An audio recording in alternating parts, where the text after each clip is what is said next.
Bodyboarding is a water sport in which the surfer rides a bodyboard on the crest, face, and curl of a wave which is carrying the surfer towards the shore. Bodyboarding is also referred to as Boogieboarding due to the invention of the Boogie Board by Tom Morey. The average bodyboarding consists of a short, rectangular piece of hydrodynamic foam. Bodyboarders typically use swim fins for additional propulsion and control while riding a breaking wave. Origin: bodyboarding originates from an ancient form of riding waves on one's belly. Indigenous Polynesians rode alaya boards either on the belly, knees, or feet. Alaya boards were generally made from the wood of acacia and ranged in length and shape. They are distinct from the modern stand-up surfboards in that they had no ventral fins. Captain Cook recorded seeing Hawaiian villages riding such boards when he came to Hawaii in 1778.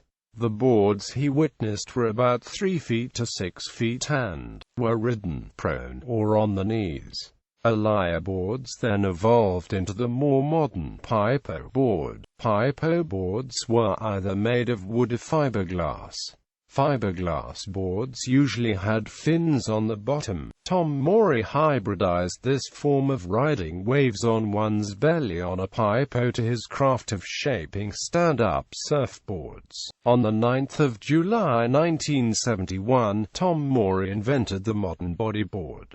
His story is as follows. Soon after arriving in Honolulu, Morey began toying with the idea of making a surfboard that would be ultimately fast. Quote, he designed a 6-foot-long board with a fiberglass bottom and soft polyethylene deck that would be ridden prone. I finally got this board together, and it was just as I had designed it, but it was weak, says Morey. While just paddling out in a Waikiki tide pool, a little 4-inch wave broke the nose off. I thought to myself, man, I've got some thinking to do on this. This design just isn't working. A month later, Morey moved to the Big Island to the town of Kailua Kona, where he lived just down the street from the surf break Connells. One hot July morning he awoke to perfect waves. The only problem was, he didn't have a board to ride. He knew he wanted to make something out of his last 9-foot piece of polyethylene foam, but he didn't know what. I grabbed a knife and cut it in half, says Morey. There was no turning back at that point. I looked at the foam and then at the surf and began fooling around with a hot iron and an electric knife. I found that I could shape the foam using the iron if I put a sheet of newspaper down on the foam first. Later that night, I drew a few curves on the foam with a red marking pen and went to bed. Morey rose early on the 9th of July 1971 and cut and ironed out his planned shape. He left his board as wide as possible and left the nose square so that it would have more structural strength and so he could hold on to it. I decided I'd shape the rails like those on a hot curl surfboard, says Morey. Those were the boards from the 20s and 30s, built before boards had skegs. I cut 45-degree hot curl rails into my board. They looked great, but I still wasn't sure how it would ride. Morey grabbed his board, ran across the street to Connells, and the sport of bodyboarding was born. I had a ball, recalls Morey. I could actually feel the wave through the board. It was like nothing I had ever experienced before. On a surfboard, you're not feeling every nuance of the wave, you're feeling how this 7-foot piece of fiberglass is chattering against the wave. But with my creation I could feel everything. I was thinking to myself, this thing turns, it's durable, it can be made cheaply, it's lightweight, it's impenetrable. God, this could be a really big thing. Morey was so pleased that the very next day he shaped a smaller board and sold it to a neighbor for $15. I had to know if anyone would buy it, said Morey. After that sale I knew I would be able to sell it everywhere. During this time, Morey had become involved in the Baha'i faith, a religion that stresses the principles of universal brotherhood. The Baha'i believe everything done for the service of mankind is elevated to the state of worship. So when Morey asked to borrow some money to fund a move to the mainland in order to market his board, his fellow believers were eager to help. One Baha'i friend, Jack Spock, lent me $200, says Morey. Then another friend, whose name I've forgotten, gave me $100. A couple of guys had vehicles they wanted to sell, so I fixed their cars. After we sold the cars, one guy, Ray Olivares, split his earnings with me. Another guy, Roger Glick, let me keep the $250 as an investment. Altogether, Morey borrowed $1,000 from his Baha'i friends. He was ready for the mainland. Riding forms. Bodyboards are shaped to the rider's specific needs and preferences such as height, weight, and form of riding. Three basic forms of riding a bodyboard include prone, drop knee, and stand-up. Prone riding. Prone refers to when one rides the wave on his stomach. When the bodyboarder goes left, he places his left hand on the upper left corner of the nose and places his right arm halfway down the rail of the right side of the board. The opposite is true of when the bodyboarder goes right. Mike Stewart is responsible for establishing the standard and progression of the prone riding form. Most of the basic maneuvers that pertain to it were also invented by him. Prone booging is best for pulling into pits and chucking madinis, also known as inverts, rather than doing turns on small waves, as is common with most forms of surfing. Drop knee. Drop knee is when one places the preferred fin forward on the front of the deck with the opposing knee on the bottom end of the board with their fin dragging in the water.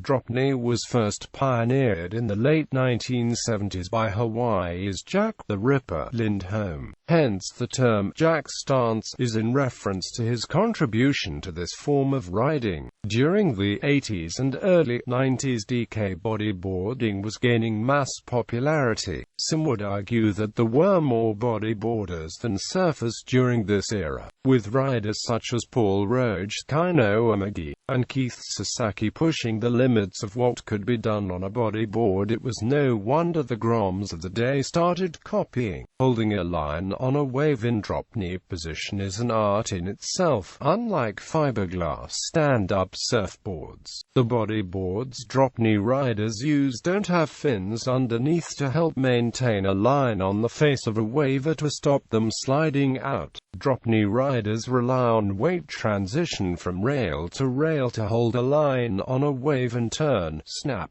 The bonus of not having fins underneath the board is being able to 360 spin. It's a very technical move that looks incredible when performed in the pocket of the wave. It is also used during competitions to link up maneuvers for a higher score. Stand-up. Stand-up consists of standing upright on the board and performing tricks on the face as well as in the air. While it isn't quite as popular as the other two forms of riding of bodyboard, three notable figures that popularized it are Danny Kim, Kevin Yap, and Chris Wantalawa. It has however fallen to number 2 in southern New Zealand.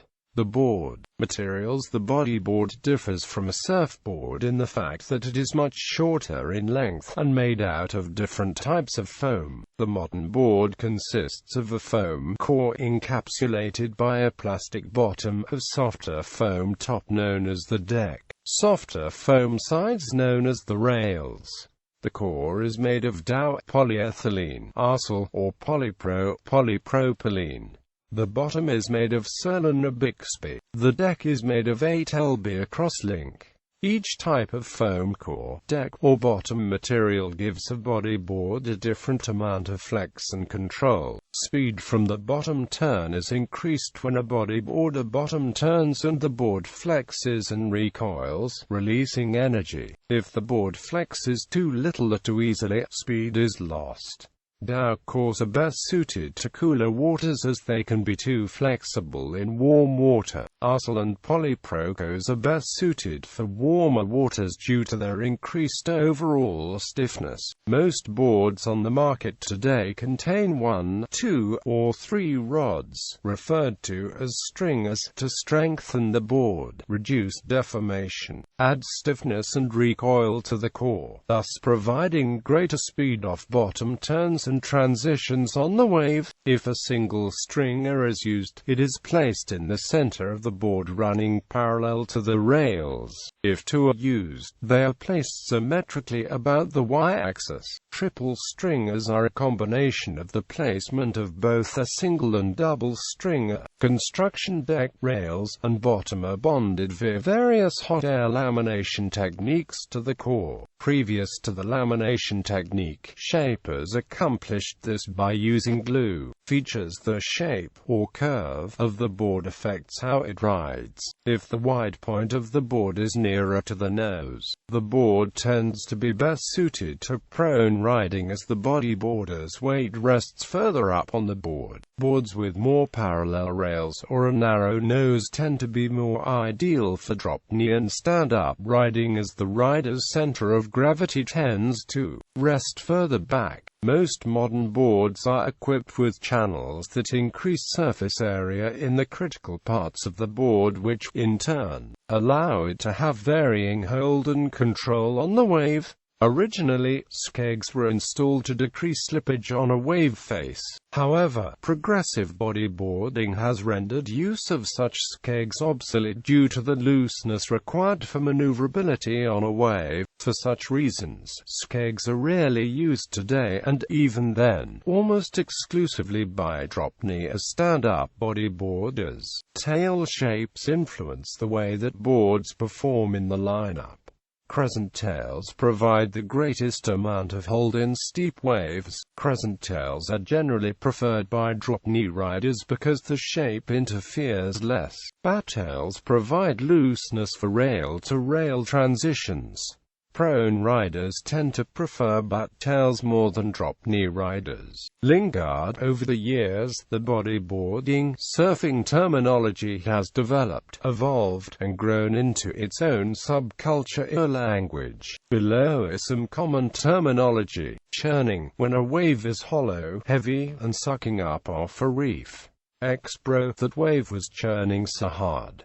Bowl, pit, shack, tube, barrel, describes the steep area where the crest of a wave curls over. X, the wave is barreling. Heavy, when a wave possesses a high concentration of water and releases it with great potency. X, that wave was so heavy. Frothing, when you see a good wave and are excited. X, bro, I'm frothing for a surf. Bomb, a heavy wave. X, some bombs rolled through when we were out there. Drilled, worked, pounded, hammered, lickings. When you wipe out and get thrown around in the water. X, I got so drilled on that bomb. Cut, to ride across the front of a wave as it is rising. X, did you see Andre cut that wave? He was going so fast. Ramp, when a wave has a section which is good for getting air. X, that wave had the best ramp progression. For the conception of the modern bodyboard in 1971, bodyboarding has experienced spurts of rapid growth both as an industry and extreme sport. With its origins in America, over the past decade the industry has shifted from a primarily American to a global industry phenomena. The sport has grown into a worldwide industry with growing strongholds in Australia, South American countries like Peru and Chile, Japan, Canary Islands, South Africa, and so forth. The evolution of maneuvers and waves in which it is being done have rendered it one of the most extreme wave riding forms in the world. Bodyboarders have been accredited with pioneering some of the world's heaviest, most renowned surf locations in the world. Tihapo, French Polynesia, Shark Island, Australia, El Fronton, Spain, Cyclops, Australia, Hours, Australia, Luna Park, Australia, etc. In addition, bodyboarders place strong emphasis on aerial maneuvers on bigger, heavier sections of waves. These include aerial 360 1960s. ARSL rollers, inverts, backflips, and variations. Hybrids of these maneuvers are also performed. Notable accomplishments for prone aerial maneuvers include L-Rollo, originally completed simultaneously by Hawaii's Pat Caldwell at Sandy Beach and AMP, Hawaii's Mike Stewart at Kona breaks such as Kafiluu Bay. Reverse Rollo, originally completed by Kauai's Kyle Maligro. Invert, unknown. ARS, originally completed by Australia's Michael Eppelston. Argued that California's Jacob Reeve completed it at the same time. Backflip, originally completed by Australia's Michael Eppelston. Double Rollo, originally completed by Australia's Michael Eppelston. Air Forward 360 degrees, originally completed by Hawaii's Mike Stewart. Air Reverse 360 degrees, originally completed by Hawaii's Mike Stewart. Air Hub, originally completed by Kauai's Jeff Hubbard. Gainer Flip, originally completed by Tahiti's David Tuarasu.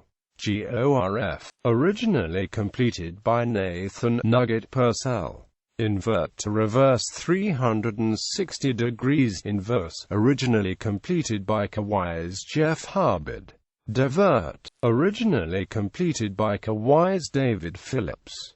Air Reverse 720 degrees, originally completed by Hawaii's Jeff Hubbard. Male bodyboarders. Mike Stewart is considered the father of modern bodyboarding, acclaimed as one of the best wave riders of all time, and holds an unprecedented 9 world titles.